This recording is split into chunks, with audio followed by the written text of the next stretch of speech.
সুবহানাল্লাহ রত্নং সুরং করলাং করবলং গৃহান গুরু ভারায়া পৃথিব্য ভর সাধনম। আহা, মানেটা করব দাদা, করবো মানেটা? তাহলে এখানে একটা কথা, জি জি জি, এখানে মানেটা করতেই হবে। তাহলে একটা কথা আমি বলি, এই যে মাদ্রাসাটা, জি মাদ্রাসা নুরিয়া ফাইজুল উলুম, সুবহানাল্লাহ সুবহানাল্লাহ আল্লাহু সামাদ, এখানে কি হয়? কোরআন তেলাওয়াত হবে। এই দেখেন কোরআন, জি এই কোরআনকে আমরা বর্তমান সমাজে কি মনে করেছি? নামাজ, রোজা, হজ, যাকাতের কথা ঢোকা আছে, আর কিছু নেই। বিশেষ করে আমাদের মা বোনরা খালি এটাই বুঝে, আর আমরা মোটামুটি এটাই বুঝি। কিন্তু যখন আমেরিকাতে যাবেন, ওরা কোরআন যখন রিসার্চ করছে, তো কোরআনে আল্লাহ তাআলা বলেছে, এই জ্ঞানীরা, তোমরা আমার দুনিয়ার যে পায়দাটা হয়েছে, দুনিয়াটাকে যে আমি পায়দা করেছি, এই দুনিয়াটার সৃষ্টি নিয়ে তোমরা গবেষণা করো। জোরে বলেন সুবহানাল্লাহ। তো জ্ঞানীদেরকে গবেষণা করতে বলেছে কোরআন। জোরে বলেন। নদ নদীকে নিয়ে গবেষণা করতে বলছে কোরআন। উদ্ভিদ জগৎকে গবেষণা করতে বলছে কোরআন।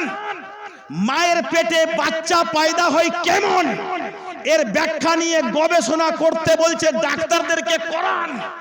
তাহলে বুঝে নেওয়া গেল, কোরআন শুধুমাত্র নামাজেরই কিতাব নয়। পবিত্র কোরআন শুধুমাত্র নামাজ, রোজা, হজ, যাকাতের জন্য আসেনি, বরং দুনিয়াটাকে নিয়ে রিসার্চ করতে বলেছে আল কোরআন। জোরে বলেন সুবহানাল্লাহ। যখনই গবেষকরা দুনিয়াটাকে নিয়ে রিসার্চ করবে, তখনই তাদের মধ্যে একটা অনুপ্রেরণা জাগবে, আধুনিক বিজ্ঞান আর কোরআন। জোরে বলেন সুবহানাল্লাহ সুবহানাল্লাহ। আধুনিক বিজ্ঞানেরা প্লেন তৈরি করবে, কোরআনে তার ইঙ্গিত দেওয়া আছে যে তুমি দুনিয়াটাকে নিয়ে রিসার্চ করো। রিসার্চ করতে করতে যা ধরা পড়বে, কোরআনের সঙ্গে তাল পাবে, যখনই টালি হবে, বিজ্ঞানী কলমা পড়ে মুসলমান হতে বাধ্য হবে। জোরে বলেন সুবহানাল্লাহ সুবহানাল্লাহ সুবহানাল্লাহ। নেপচুনকে কৃষ্ণ পায়দা করেনি, বুধকে কার্তিক পায়দা করেনি, সূর্যকে গণেশ পায়দা করেনি। জোরে বলা যাবে কি? সুবহানাল্লাহ সুবহানাল্লাহ। গোটা কায়নাতকে কোন সৃষ্টি তৈরি করেনি, তাহলে করেছে কে? একমাত্র আল্লাহ তাআলা, যার কোনো বেটা নয়, যার কোনো বেটি নন, তিনিও কাউরি বেটা নন, আর তিনিও কাউরি কন্যা নন, তিনি নিরাকার নিরঞ্জন। জোরে বলা যাবে কি সুবহানাল্লাহ।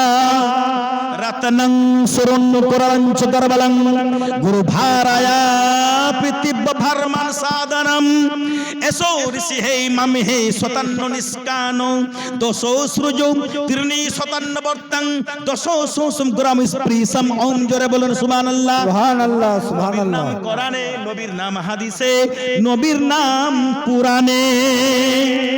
নবীর নাম, এই বলেন নবীর নাম পুরাণেও তো কোরআনেও। জোরে বলেন সুবহানাল্লাহ। তাহলে তুলসী গাছের একটা গাছের নাম বলবো, তুলসী গাছ নাকি? কলমাটা বলবো আমরা? কলমা কি বলি বলুন?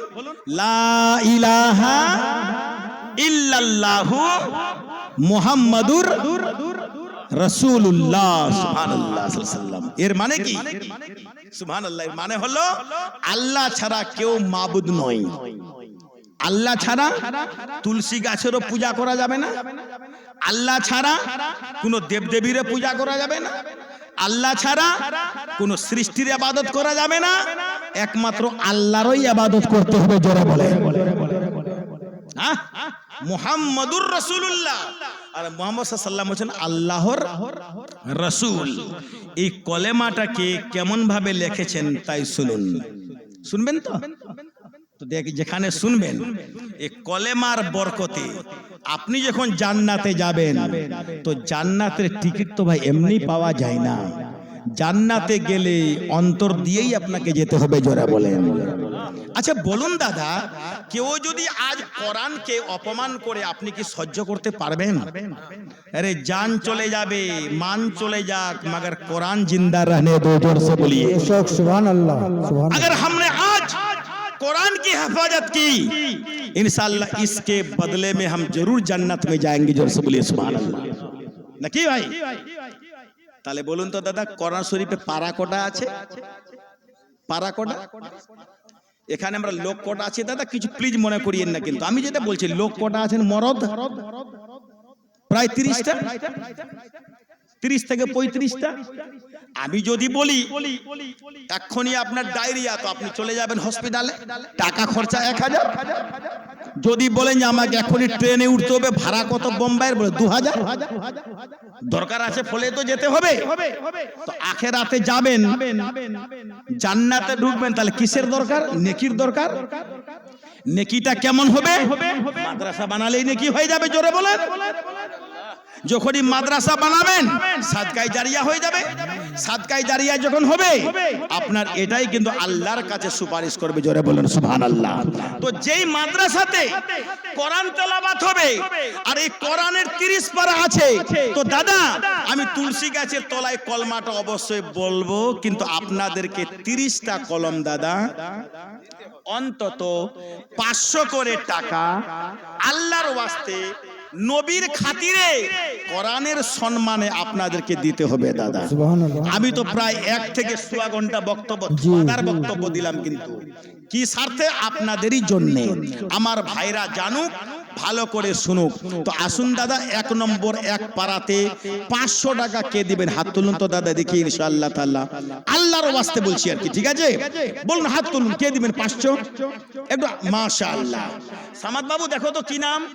সামাদ সাহেব, ওই যে বাবুজির নামটা কি? ওই যে মাশাআল্লাহ 550 টাকা দিয়েছে বাবুজি। আমার নামটা কি যেন? মাস্টার ওয়াহিদুর সাহেব বাবু দিয়েছে, একটা কলম হয়েছে। 2 নম্বর কলমটা দেখি বাবু 500 টাকা। বাবুজি কি নামটা বলতো?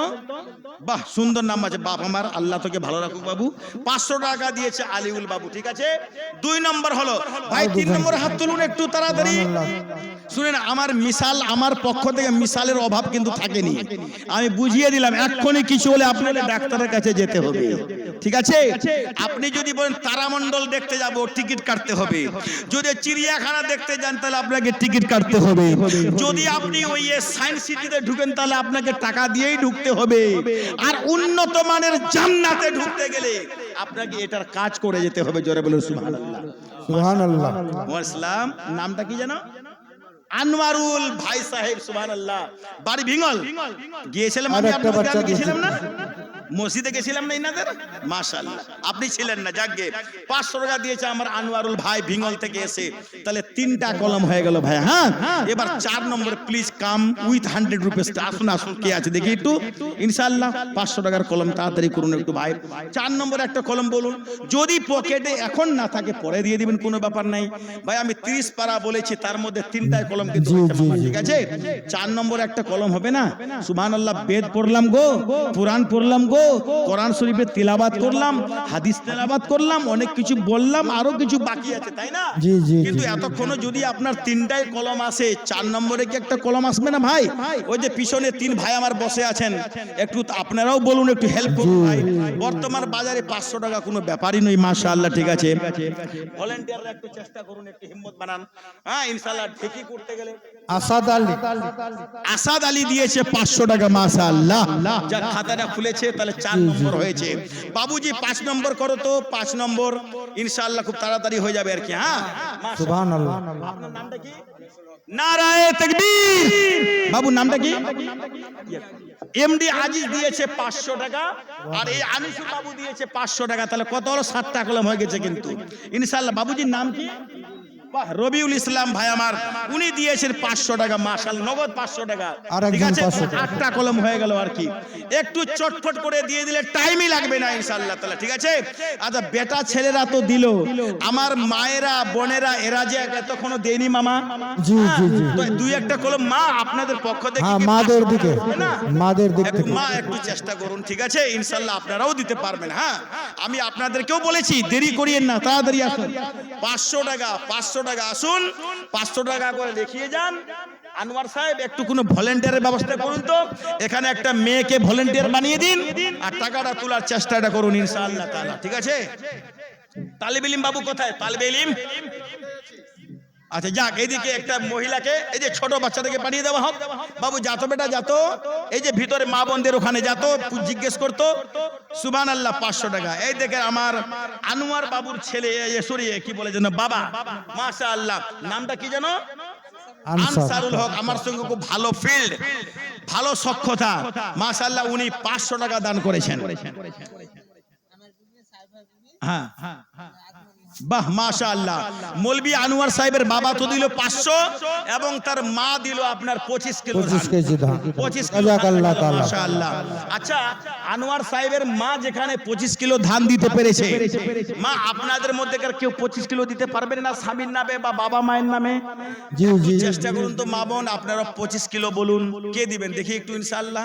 এরা তো হিলতেই চাইছে না, কেমন কি হবে? জি জি জি অনেক দিতে পারবে না ইনশাআল্লাহ। একটা তো খাতা খুলতে পারে যে মৌলভী সাহেব আমি 25 কিলো ধান দেব। মা আছেন গো, কেউ দিবেন? হাতের ইশারা করে বেশি বললে একটু হবে। ইশারা দিয়ে বলুন যে আমি দিব মৌলভী সাহেব হুজুর। বলুন একটা কলম 25 কিলো ধান বলেছি আমি, বেশি তো আর বলিনি। কি নাম?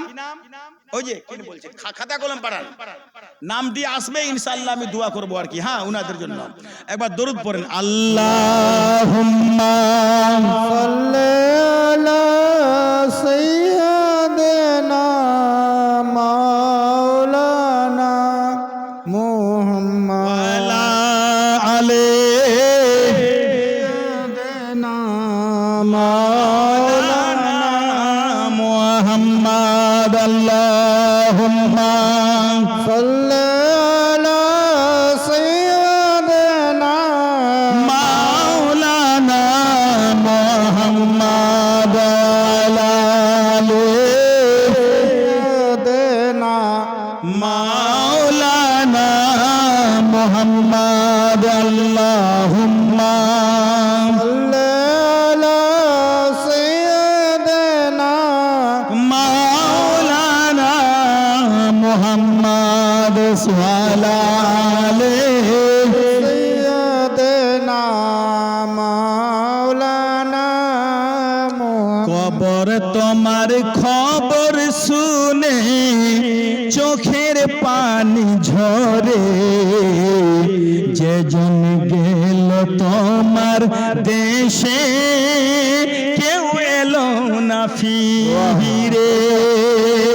কবর তোমার খবর শুনে চোখের পানি ঝরে, যেজন গেল তোমার দেশে কেউ এলো না ফিরে। মা বোন, কবরে যারা চলে গেছে ওরা কি ফিরে এসছে? আর এসেছে কি কোনোদিন? আর আসবে কি? আসবে না। তবে জিন্দা মানুষেরা তাদের নামে কোনো কিছু যদি করে অবশ্যই কিন্তু তারা পাবে, আর সেখানকার জগতে তারা বিশ্রামে থাকবে, আরামে থাকবে, সুকুনে থাকবে। জোরে বলেন সুবহানাল্লাহ সুবহানাল্লাহ। এখানে এমন কোন মা আছেন যিনি স্বামীর নামে 100 টাকা দান করবেন? আপনাদের মধ্যে বলুন তো দেখি, 100 টাকা দুয়াটা করে দিই। আমি 100 টাকাই বললাম, ঠিক আছে। দেখি মা বোন, 100 টাকা স্বামীর নামে গো, স্বামীর নামে বলুন। স্বামীর নামে 100 টাকা। আর আপনাদের কাছে বলছি বাবার নামে 500 টাকা। আছেন কেউ ইনশাআল্লাহ? ভাই একটু তাড়াতাড়ি বলুন, আছেন কেউ? আমাদের বক্তা সাহেবকে দেখে যাচ্ছেন, ভালো আছেন? জি জি বেশক। জি জি মাশাআল্লাহ। নারায়ে তাকবীর, জোরে নারা লাগান। নারায়ে রিসালাত, ইয়া রাসূলুল্লাহ, নারায়ে রিসালাত। ইয়া রাসূলুল্লাহ, জীবনী বক্তা মাওলানা আব্দুল মালিক সাহেব জিন্দাবাদ, জীবনী বক্তা মাওলানা আব্দুল মালিক সাহেব। জিন্দাবাদ। নারায়ে তাকবীর, আল্লাহু আকবার, নারায়ে তাকবীর, আল্লাহু আকবার, নারায়ে রিসালাত, ইয়া রাসূলুল্লাহ, নারায়ে রিসালাত। ইয়া রাসূলুল্লাহ, মাসলাকে আলা হযরত জিন্দাবাদ, উলামায়ে আহলে সুন্নাহ, জিন্দাবাদ, জীবনী বক্তা জিন্দাবাদ। জীবনী বক্তা আব্দুল মালিক সাহেব। নারায়ে তাকবীর। বসেন হুজুর, বসেন, সামনে বসেন, পাশে বসেন।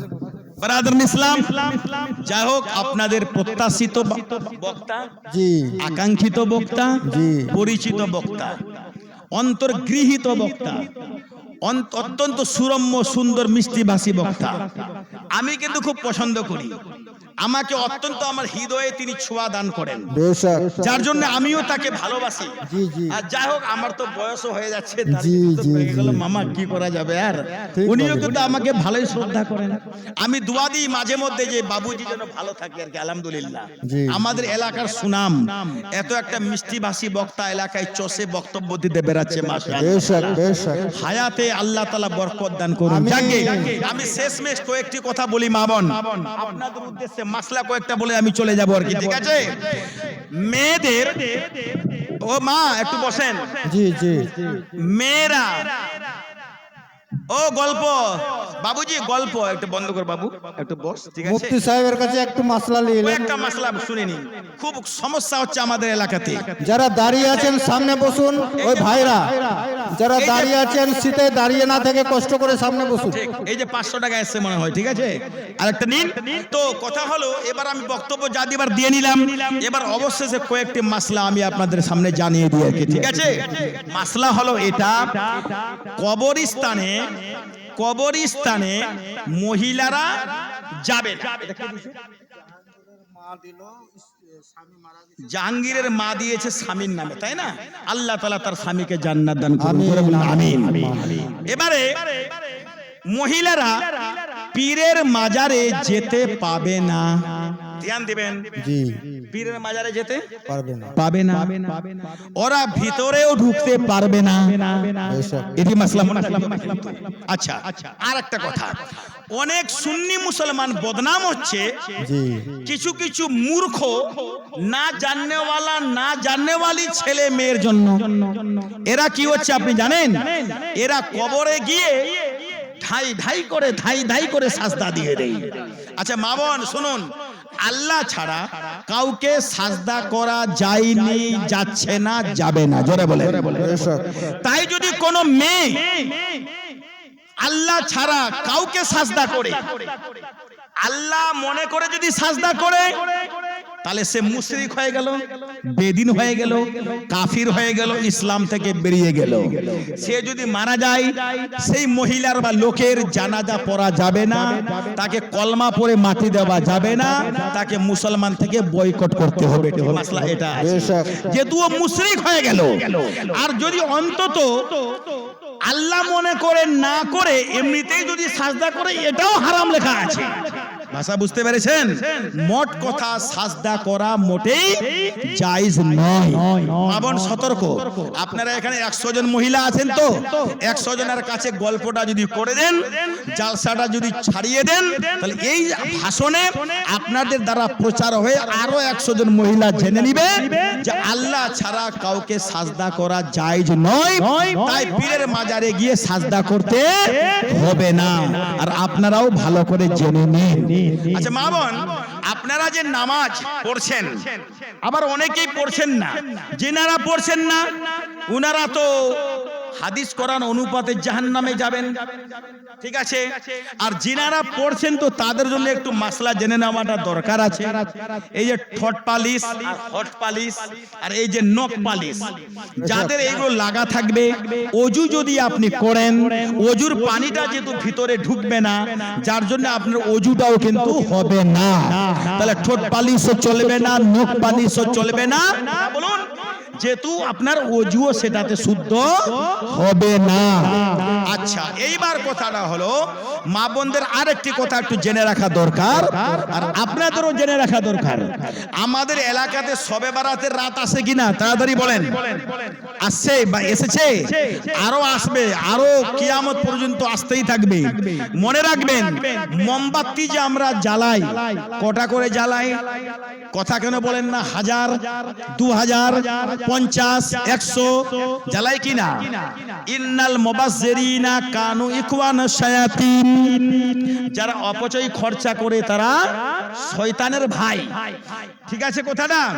অপচয় খরচা করাটা হচ্ছে শয়তানের, কথা বলুন ভাই।